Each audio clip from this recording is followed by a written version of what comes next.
All right, ladies and gentlemen, boils and ghouls, we are on episode 21 of Behind the Whiskers, the podcast that takes you into the magic behind the Twisted Whiskers Sideshow, with occasional guest appearances from variously ramshackle and sometimes eccentric number of co-stars. But for this evening, it will just be the two OGs, as it were. I'm your host, Mitchell Fink. And I'm Holly Clinton. And we are going to talk to you guys about our recap of the Halloween season.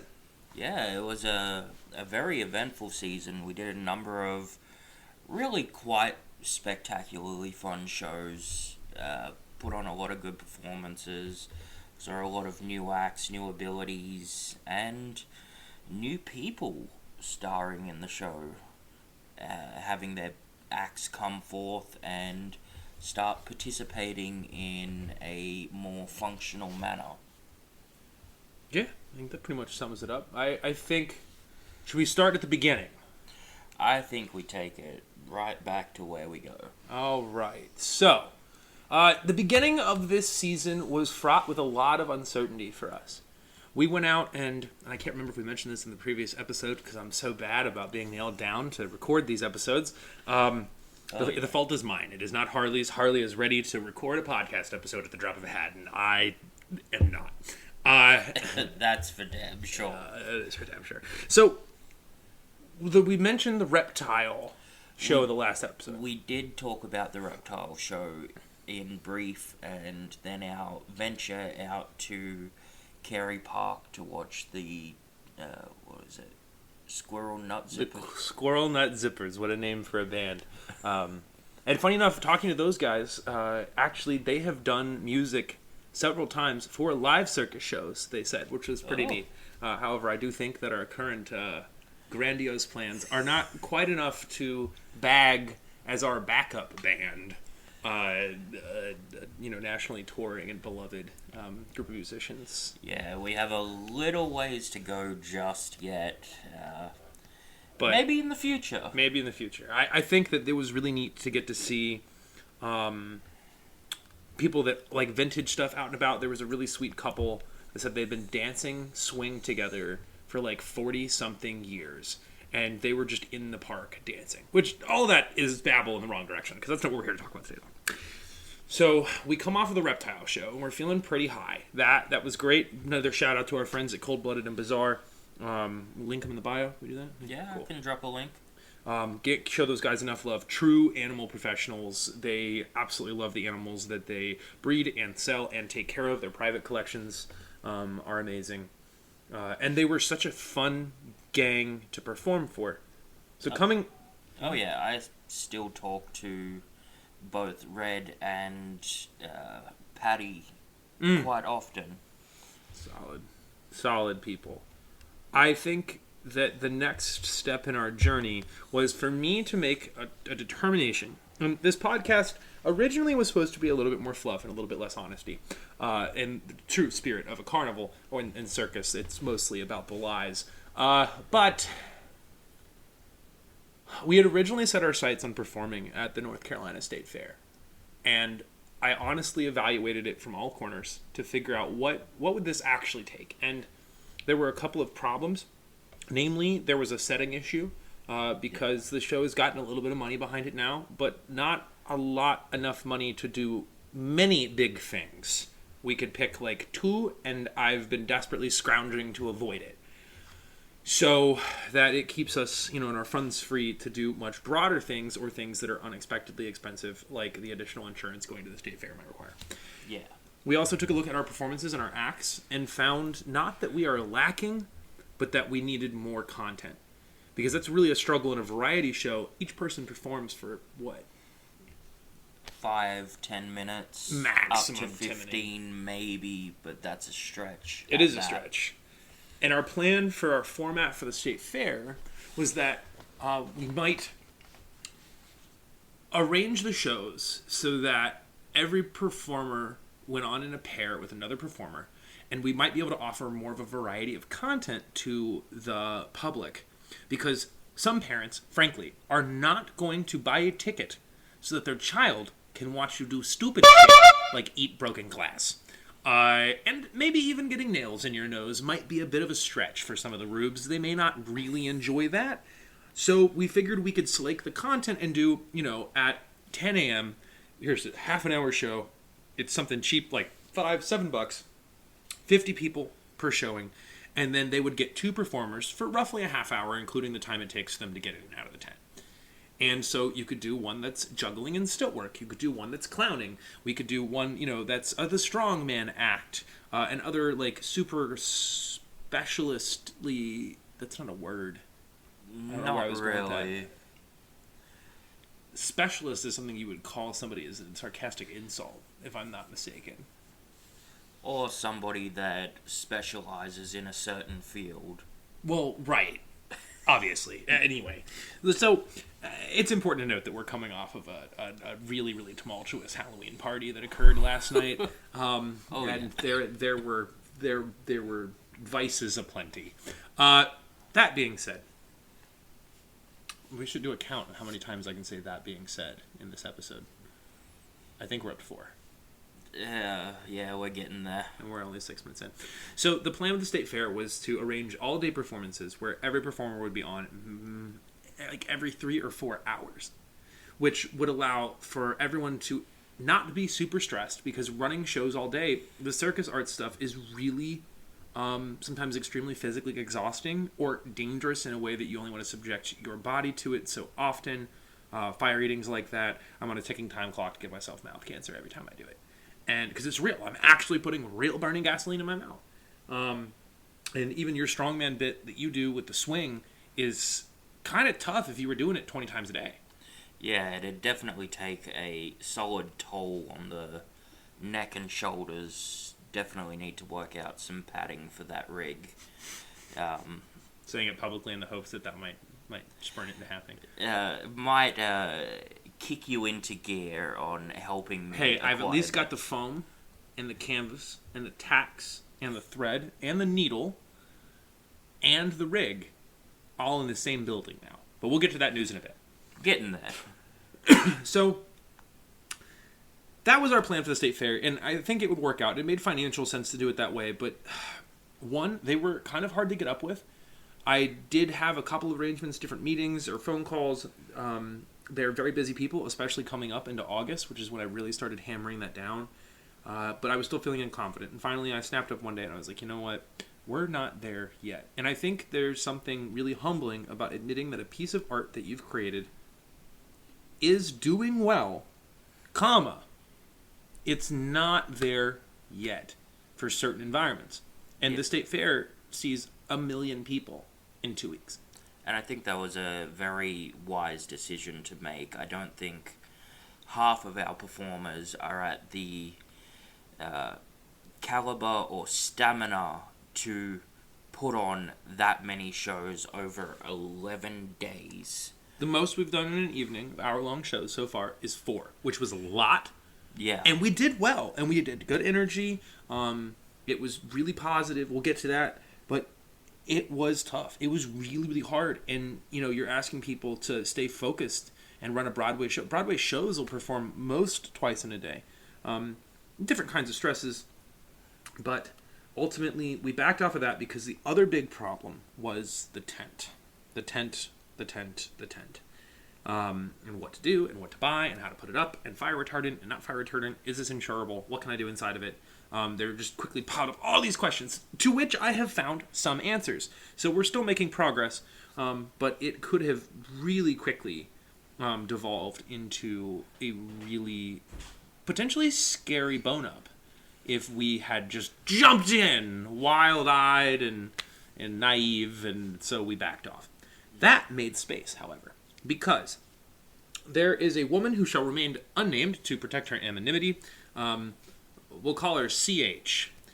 And Miss CH throws an annual Halloween party. She was the first person we lined up. And evidently her parties are the kind of parties that are like the talk of the town. People that don't get invited are being snubbed. There's no question. Party was fully catered. Open bar. Haven't seen that in a long time. In this economy. Very invite only. Very like prestigious people with solid careers, like very important people Must be in nice their fields. to know what that feels like. I kind of wonder.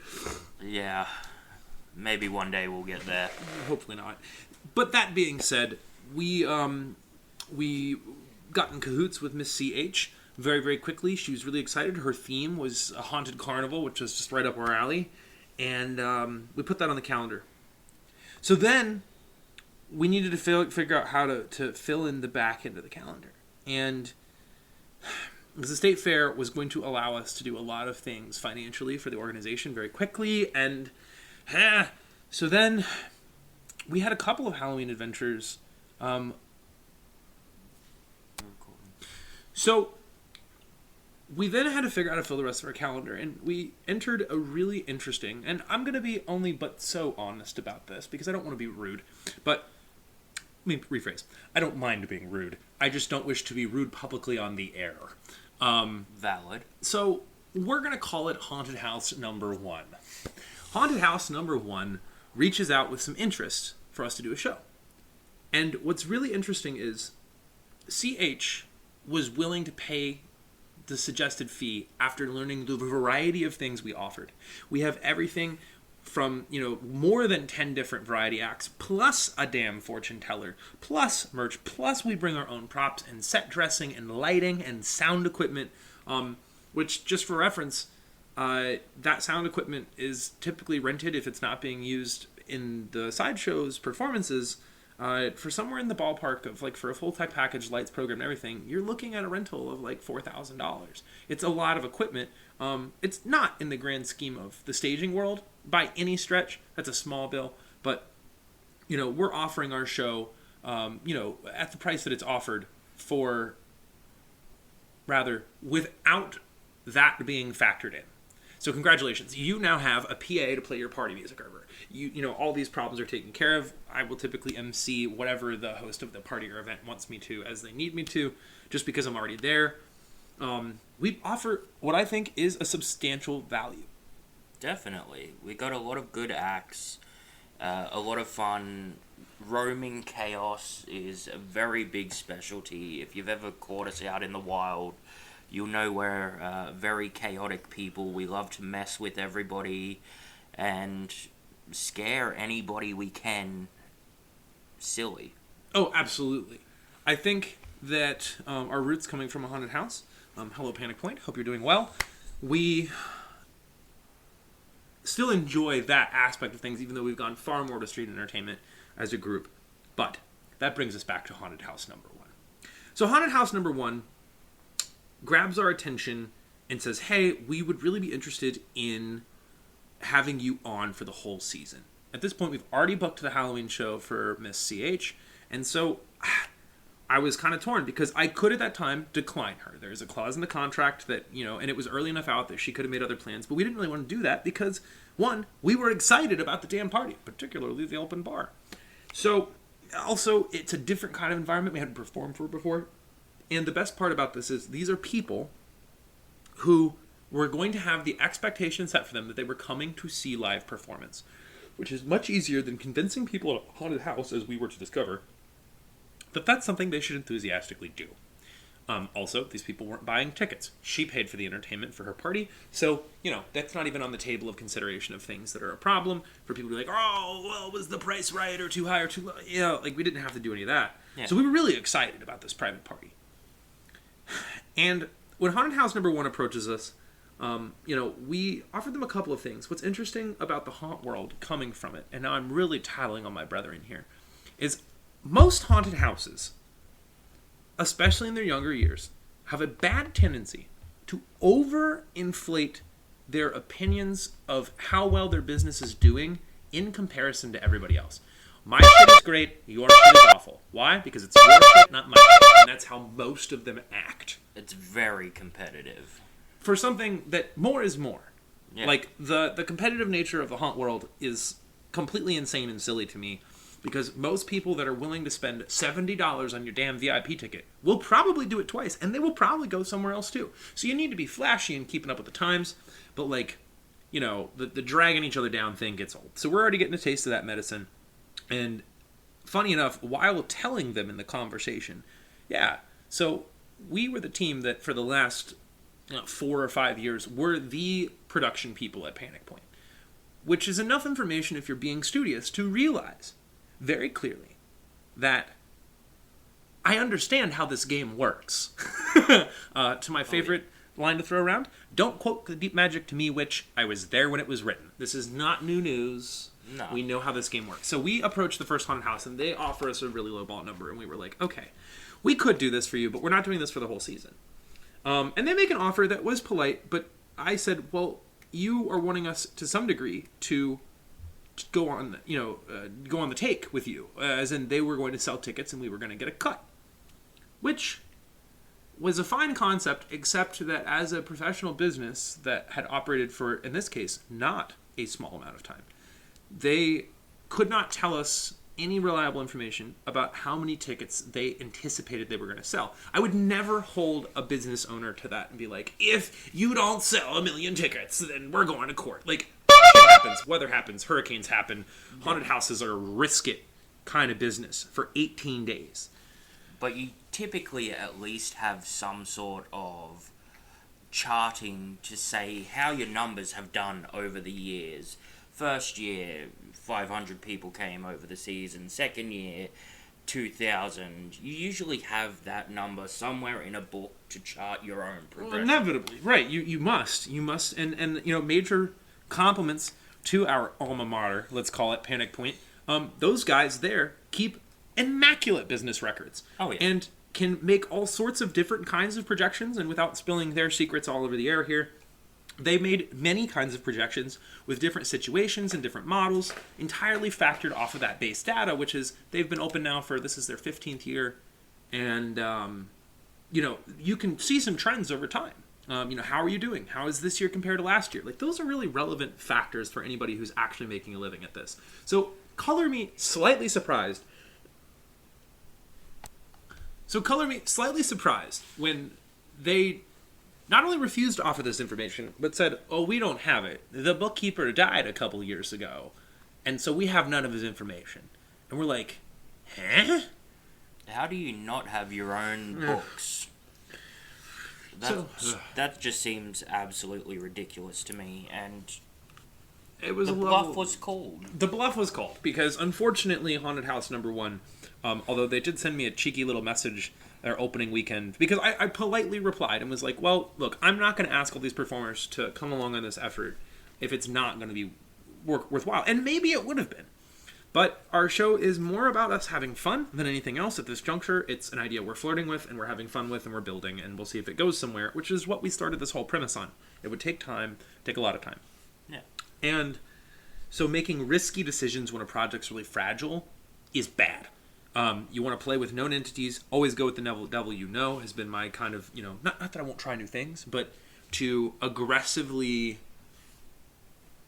jump into bed with somebody who's already offering some really weird, murky business stuff is frightening.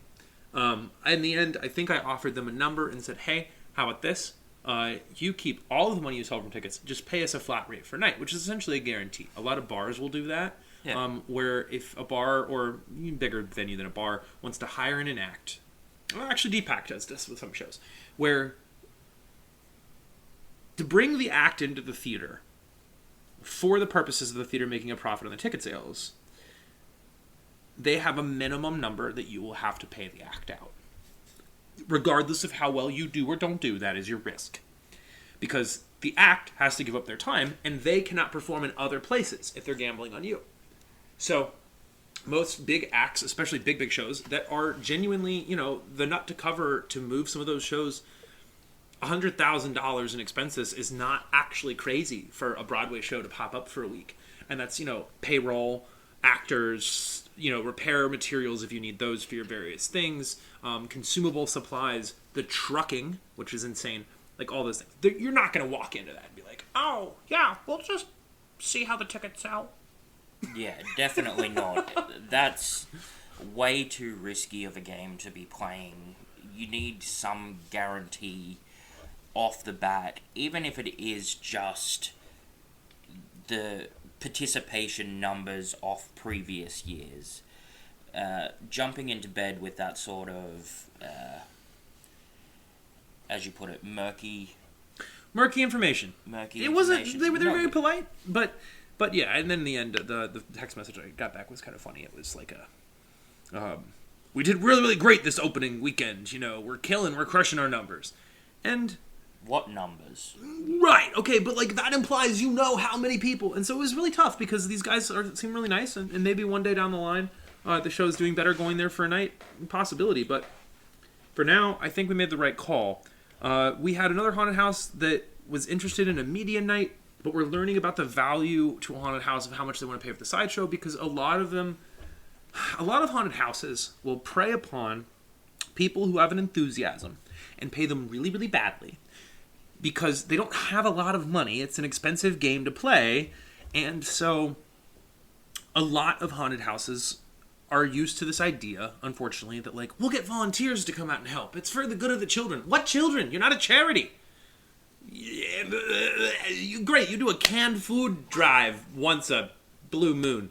The hell do you mean? Anyway, and again, props to Panic Point. They pay their cast well. They pay their people well. And they don't pull these shenanigans. And they do a canned food drive. So, great for them. But, that being said, we're really nervous about that. Because the haunt community also is kind of rife with drama. A lot of times. Definitely. And I think the sticker shock is what I was getting to. Is that the second haunted house that reached out to us kind of got some sticker shock. And our show is not expensive. It's not a $100,000 show. It's much simpler than that. But it does have fixed costs. The performers have to be put up somewhere to sleep. Like I said, this work's hard. It's difficult, so it needs to be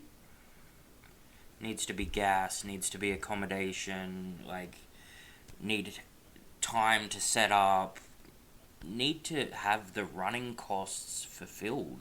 The show itself, there's an insurance fee involved, which is not particularly small. There's also the consumables. I mean, we have everything from gasoline to balloon animals to you name it. I mean, fog fluid now. There's all sorts of stuff that, again, each individual item isn't that much, but when you start stacking it up, ching, ching, ching, ching, ching, the show doesn't go for free. And so I think that some of the haunted house mentality is unfortunately that, and no slack to those people. As I told haunted house number 2, I was like, hey, man, this is the lowest I can go and conceivably move the show. If it doesn't work for you, that's okay. Maybe one day in the future we can work something out, or if we have enough money behind the show at some point that I can afford to do essentially a charity visit, we could associate with some sort of, charity drive or something. Give us a reason that's compelling to show up that isn't money. That's fine. But right now I can't do that. And he seemed to really appreciate my business transparency. Yeah. That was super nice. Always better to be straightforward in business. No yes. Beating around the bush. Sometimes you just gotta give them the hard, honest truth, and if it cannot be accepted, then that's fair enough. There's other opportunities that will come up and have come up. Agreed. There will be plenty of opportunities. People were really interested. We had lots of hits on Gig Salad, and that was interesting. Kind of hard to keep up with sometimes. But Gig Salad produced a number of leads. A lot of them didn't pan out, usually for a logistical issue. They found our pricing to be competitive. They found what we offered to be good. But there was one where they contacted us 2 days before their event. I didn't even tell anybody about it because I was like, hey, in the future, yay! But this is not feasible. Definitely need time to prepare. We all have full-time jobs and other workarounds, family. It needs to be put in advance for us to be able to come out. 100%. And so we learned an interesting lesson about the hunt market. When I was running Panic Point, there was an interesting moment where the ringleader of the Hells a Poppin' Circus Sideshow, I think I'm calling the name correctly, which is a remarkable show that has some serious teeth. We are not scary in the same way they are scary. We do dangerous stunts and kind of things that are more of a love letter to Sideshow in its very classic form, with a nice spooky vintage flair. Theirs is no shit Sideshow, human oddities, the whole nine. Really, really great show. I think the last name of their guy is Graves, is the name of their MC. But cool people. He had sent Panic Point an email interested in potentially performing at the Haunted House. So that's where I thought the market would work.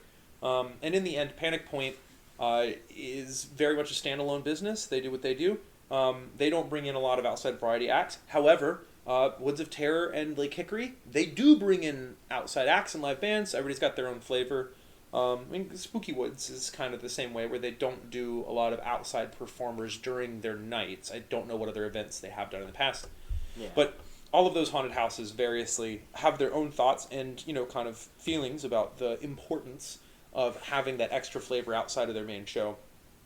But it was interesting because there's a perspective issue that's kind of hard to beat down. And we've had this problem with other clients in the past where they don't understand the value of what we're offering, and it's kind of hard to communicate because once somebody's aware of the value, like CH in her party, she had actually looked and shopped, booking a couple of different performers, and found that she wasn't going to be able to get everything she wanted in one package. She was really worried, and she ended up throwing us some extra dough because we did a good job for her, and we were able to give her the real life and variety of what she wanted. She wanted to feel like there was a vintage carnival on the edge of her party, and that's what she got. But to an outside person who doesn't do that, haunted house folks, they deal with the weird, but not the same way we deal with the weird, and they don't understand. Why would they? Why should they? They don't need a fire. It's not their job to do that. And so I think that creates some of the disparity and sometimes shock. I hate sticker shocking people because we like to perform. If we could do it for free all the time, we would.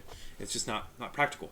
But all of that being canned, we were invited by our good friends at a up-and-coming haunted house called Haunted Harvest in Lillington, North Carolina, because I was looking for a place that we knew the people well.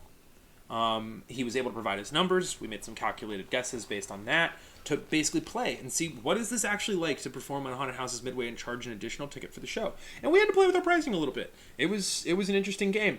Every market is going to be different at every venue, but all in all, they are a group of our friends that operate the joint with some great space there for us to lay stuff out, and essentially have become at least for now, the winter quarters in the true carnival circus tradition of the Twisted Whiskers Sideshow. Because we worked out a deal with them for some shop space and some space to kind of tech our show out and make it easier to move, which has been really difficult up till now because we've been operating all of this basically out of my garage. Yeah, it's been absolute chaos out of the garage and a small storage unit and a couple of trailers. Oh, and moving all that stuff's been kind of nightmarish. I think that the relationship that we forged with them has been really, really good, and they were incredibly kind and patient hosts. They were very great, and as you said, it's an up and coming haunted house, so it wasn't like massive crowds. We weren't expecting to be overwhelmed, but we still got some solid crowds into the tent and put on. That's true. It was our first tented show.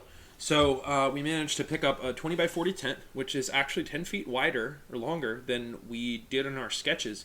We thought we could fit the whole thing in a 20 by 30. God, we'd have been wrong. But 20 by 40, and we performed several nights for them. Had a really great time that lined up with what we expected it to financially. And we were invited, we got to join their cast's Halloween party for a night, which was super cool. What else did we do there? Oh, we got to perform a show to one packed house completely, which was the haunters themselves that worked the event. So after they closed down for the night, they all wanted to come see a show, and initially we had all kind of like, well, we'll do like an abbreviated, we'll do a couple tricks because we're trying to get out of here. But they were so damn good that we just ran the whole show straight through, and their applause was so loud that the owner of that haunt, his house is on the edge of it, which is common practice there. His wife, like 3 miles away, could hear the screaming and cheering in the tent. Yeah, it was awesome. Phenomenal. They were a great crowd, very vocal, very much enjoyed the show and gave us our props. I think we all had a phenomenal time putting on the show for them and would definitely do that again. I think that would be something that would make us very happy of all things. They were just such a good audience because kids at a haunted house get weird.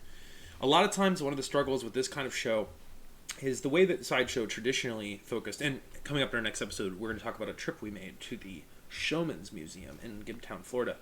But what you see there is it was mostly shock value. People wanted to pay to see weird shit. The problem is now they can get on their phone and see all the weird shit they probably shouldn't see, and then some, for free.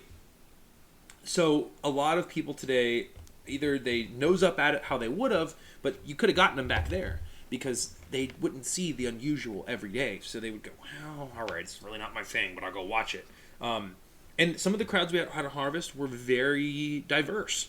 Yeah. We got to play around with a lot of different age ranges there. We got to play with a lot of different demographics, military people, civilian people. The Fort Bragg is right next to it. And so it was a good litmus test for how we're doing and what bits do well, and also for performing on the fly. Because the lineup every night was kind of, I knew what everybody's bits were by this point, and then I just felt the crowd out and said, you, next, which was haphazard, but allowed us to play. And everybody stepped up to the plate, played ball, and knocked it out every time, which was awesome. That was certainly the highlight. In between weekends at Haunted Harvest was then CH's party, which was as tremendously a good time as we could have expected, and then some. Oh, it was so much fun. Everybody got to perform their bit and interact with the crowds, interact with the different patrons, the children, the adults, the drunk, the sober. It was a chaotically good night. It was, and there was actually, for what was advertised to me as, well, we want you to put on a pretty adult show, but, there's going to be a couple of kids. They'll probably hang out upstairs.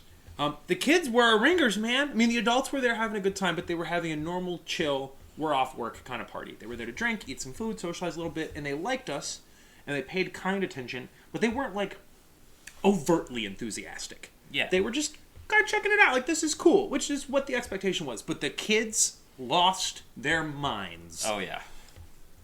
They really enjoyed it. I almost accidentally knocked one of them into the pool. Oh, yes. Throwing Frederick end over end into the pool. Yes, at the end of the show, one of our performers, our acrobat, came up to us at the beginning and asked if at the end of the show he could be thrown in the pool, which frankly stressed me out so bad. There were so many other things going on that I could not give him a firm, enthusiastic answer. I was like, oh, insurance, liability, is this on her insurance, is this on our insurance, what if he drowns, all of these questions. He can swim fine, he's very athletic, acrobat, but air doesn't drown you when you go flying through it, water does, and that was really on my mind. However, we do this bit every show where when Frederick gets up on stage and juggles or does a trick, he will then, as the applause starts to roll, continue to bow ridiculously until our strongman goes in and pulls him out, kicking and screaming as he's still throwing kisses to the crowd and being dramatic. And this time, it was so funny. Harley turns around, I snap my fingers, and he picks him up and just head over feet right into the pool, and the crowd loved it. We were lucky that there happened to be a heated pool that was well lit right in front of our performance space, so that made that super cool. Our hostess for the evening really had a blast at her own party. If she happens to listen, don't think we don't still have the pictures. She was such an overwhelmingly gracious host, her and her husband. And they clearly are surrounded by really good friends. In the multitudes, there had to have been 100 people plus. Yeah, it was a very big crowd packed into that backyard. It was cool. It was really cool, and it was a really great opportunity to take on a different kind of performance environment and really try out the private party circuit. Yeah, and I think we would happily do another one of those again. It was really, really, really grand time. I think you'd have a hard time getting us not to do one again. Oh yeah. It was tremendous. And I think that hopefully she tells her friends, and then we have more of those. She sent me a very sweet text after the event. I checked in, hey, were you satisfied? And I knew she was. She had told me so, but I like to check in via text, and it's a good way to collect testimonials. It's always good to just ring the bell a little bit as well and follow up. Yeah. Agreed. And her follow-up text message was, in short, I had a tremendous time. You guys were the absolute life of the party. Thank you so much. Because not only did we treat this like a sideshow performance, but in between our bits and our kind of first variant of the sideshow, it's performed in 4 15-minute acts. And it was, for those people, they just got to party with a bunch of undead sideshow kids. Like, that's what it was. Is we were at the party, interacting in character, and talking to these people. And that was really tremendous, too. There's some great pictures to be posted from inside the party as, a 10-foot-tall clown squeezes himself into a house full of drunken people. But really, really genuinely wonderful experience. All the typical shenanigans as well. At one point, I walked inside and they had a magnetic calendar up on the wall where, as the month changes, you slide the day numbers across. And I found Frederick in there, of course, the most chaotic evil of us all, rearranging the numbers in no order. 3 was where 27 should be, 27 was where 8 should be. It was all over the place, and it was hilarious. I'm sure she is still finding little presents we left her. Oh, definitely. But, tremendous, and the load and loadout was pretty straightforward. And then we went back for a Halloween night show at Haunted Harvest, which was great. It was another great night, great time. What else? What else was news there? I feel like I'm missing the beat and losing the thread. Potentially. Probably. Well, I mean, that's 37 minutes of us talking your ear off and giving you guys the broad brushstrokes. The things that didn't happen, the things that did happen, the things that almost happened, and, again, the things that did happen, which were tremendous. We're really, really looking forward to another season this year that's a little bit fuller, hopefully starting in the summertime. Yeah. And riding right up into the Halloween season. It'd be nice to get this show steadily rolling more shows to hopefully, potentially the point of we're performing a couple of times a month, year round. That'd be cool. That'd be really cool. That'd be a lot of fun. Well, I think that about covers us. So, thank you for coming back to check out episode 21 of Behind the Whiskers. Yeah, we really appreciate your patronage and listening to us rabble on about show runnings and the show itself. If you want to check out more, go and follow us on Instagram and Facebook, Twisted Whisker Sideshow, as well as follow all the podcast apps. We're on all of them. And leave us a rating, a like, send us a message, send us questions. We love answering and talking to the people that want to be entertained by us. Until next time. Ciao.